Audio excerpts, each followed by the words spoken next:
Yeah, it's okay. So, hello everybody. This is Terry Joyce, and then we're in Occupy LA, actually in a very special tent, kind of near the steps of City Hall. It's raining outside, and we have somebody who protested on Thursday in front of the Bank of America, and he was actually one of the soldiers out there that got arrested and spent some time in jail. And I want to introduce him to whatever like I'm doing a show right now. I want to introduce him to Occupy LA because we live here.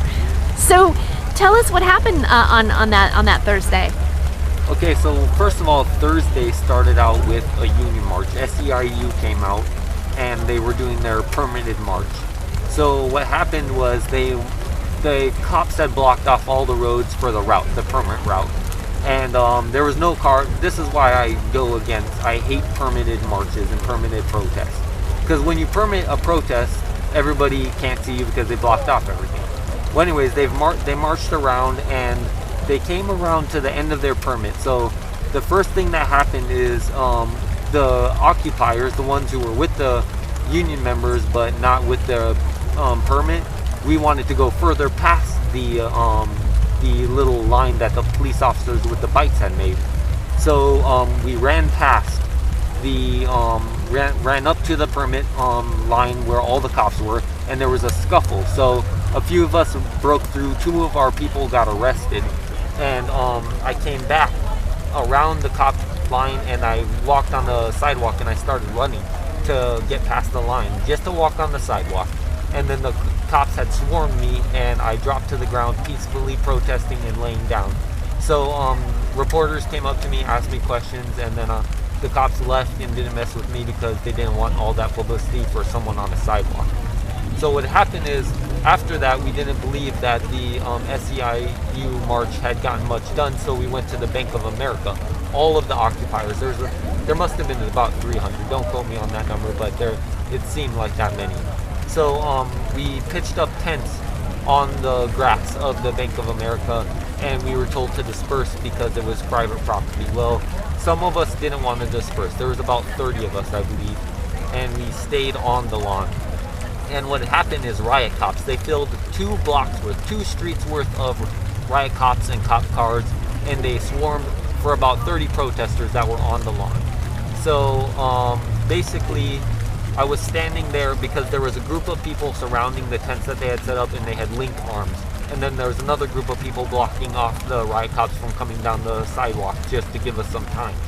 So basically, there was me and my friend. We stood on the bank, like this little edge where there was flowers, and we told them to start cheering and shit for all of the people who were getting arrested and being taken away.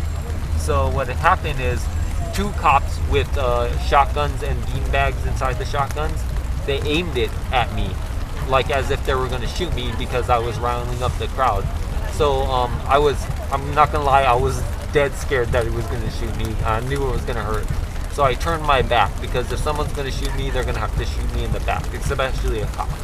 So as soon as I turned my back and threw off my glove for throwing the tear gas canisters, which never came, everybody started chanting, "Oh, you're going to shoot him in the back, how can you do that," and stuff. So as soon as that was all over, the cop didn't shoot me, and the riot cops started to move in. So our protesters, I blocked the protesters, so I was going to be the first one arrested for the circle area at least. And as soon as they grabbed me, I dropped to the ground just to be non-violent, non-resisting, just went limp. They picked me up and they started taking me to the paddy wagon. What had happened was, once I got to the paddy wagon, they cuffed me. It was actually pretty tight. My hands turned purple and they wouldn't cut them off until I gave my name, which I never gave, but they cut them off anyways. But as soon as I was in there, in the paddy wagon, after they were done being nice to me and none of the cameras could see me, they took my my little scarf right here and my 2 necklaces that I had, and they picked me up by my pants and my necklaces and threw me inside the paddy wagon and broke my necklaces. And then they they messed up my knuckle when they threw me in because my hands were behind my back and it got bruised pretty bad. It's healed up now because I was in jail. But after they took us all to the jail, and processed this all. Some of our people got bailed out because they had their names on a list for being bailed out. And then I didn't give my name. I just went straight up John Doe. I didn't sign anything. And then as soon as we got there, I told them I was on hunger strike, but they didn't believe I was going to go on hunger strike. So after the first 24 hours of hunger strike that I was on there, they put me in solitary confinement so I wouldn't spread my hunger strike ideas to the other prisoners. So basically what happened, I went on hunger strike for about 60 hours because on the day of the protest, the last meal I had was at 10 a.m.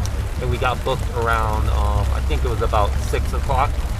And then so basically I was in the back in the solitary confinement.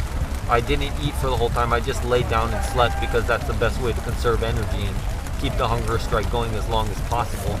But then basically they kicked me out because they couldn't keep me any longer, and they didn't even care if I signed my name anymore. They just said just put an X on it and be done with it, and they kicked me out of the jail. And I'll be going to court on December 14th, but I think nothing's going to happen of it because it was a citizen's arrest. There was this man called Thompson Dave, someone at the bank, a security person or the owner of the bank property, I don't know.